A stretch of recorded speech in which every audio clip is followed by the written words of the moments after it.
بسم اللہ الرحمن الرحیم۔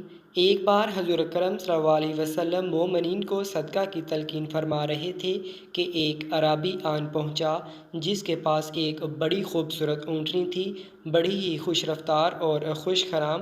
اس اعرابی نے اسے ایک جگہ کھڑا کر دیا۔ سحری کے وقت جب حضور اکرم صلی اللہ علیہ وسلم گھر سے نکلے تو یہ اونٹنی فصیح و بلیغ انداز میں پڑھ رہی تھی۔ حضور اکرم صلی اللہ علیہ وسلم یہ کلمات سنتے ہی اونٹنی کی طرف توجہ فرمائی اور اس کا حال پوچھا تو وہ کہنے لگی، یا رسول اللہ صلی اللہ علیہ وسلم، میں اس اعرابی کے پاس تھی، وہ مجھے ایک سنسان جنگل میں باندھ دیا کرتا۔ رات کے وقت جنگل کے جانور میرے ارد گرد جمع ہو جاتے اور کہتے، اسے نہ چھیڑنا، یہ حضور صلی اللہ علیہ وسلم کی سواری ہے۔ میں اس دن سے آپ صلی اللہ علیہ وسلم کے ہجر و فراق میں تھی۔ آج اللہ نے احسان فرمایا ہے کہ آپ صلی اللہ علیہ وسلم تک پہنچی ہوں۔ آپ صلی اللہ علیہ وسلم اونٹنی کی یہ باتیں سن کر بہت خوش ہوئے اور اس کی طرف زیادہ التفات فرمانے لگے اور اس کا نام اسبار رکھا۔ ایک روز اسبار نے کہا، یا رسول اللہ صلی اللہ علیہ وسلم، مجھے آپ صلی اللہ علیہ وسلم سے ایک درخواست کرنی ہے۔ آپ صلی اللہ علیہ وسلم نے پوچھا، وہ کیا؟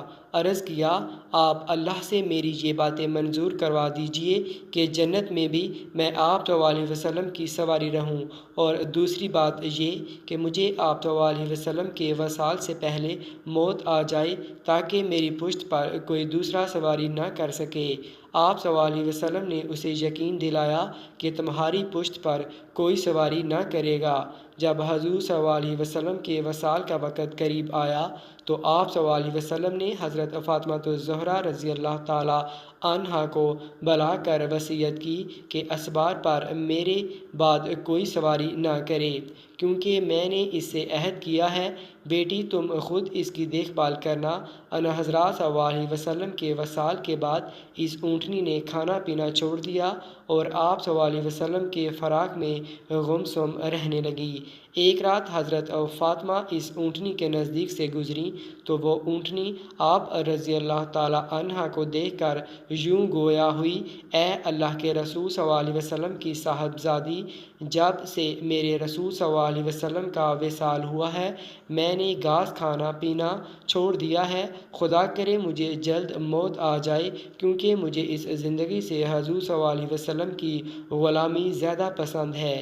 میں حضور صلی اللہ علیہ وسلم کی خدمت میں جا رہی ہوں۔ حضرت فاطمہ رضی اللہ تعالیٰ عنہا اس اونٹنی کی باتیں سن کر بہت مغموم ہوئیں اور رونے لگیں اور پیار سے اپنے ہاتھ اونٹنی کے چہرے پر ملنے لگیں۔ کہتے ہیں کہ اسی حالت میں اس اونٹنی نے جان دے دی۔ الصبح حضرت فاطمہ رضی اللہ تعالیٰ عنہا اس کے لیے کفن تیار کروایا اور ایک گہرا گڑھا کھدوا کر اسے دفن کر دیا۔